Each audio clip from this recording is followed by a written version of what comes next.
Shading के खिलाफ जो काम हो रहा है इसको रोकना हमारा काम है।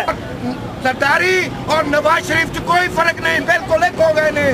इसलिए इस पार्टी को छुटकारे वास्ते सारे इकट्ठे हो जाओ। इन लोगों ने आके हमारा साथ दिया, खासतौर पे मैं मीडिया का बहुत बहुत शुक्रगुजार हूँ जिन्होंने हमारे साथ गर्मी में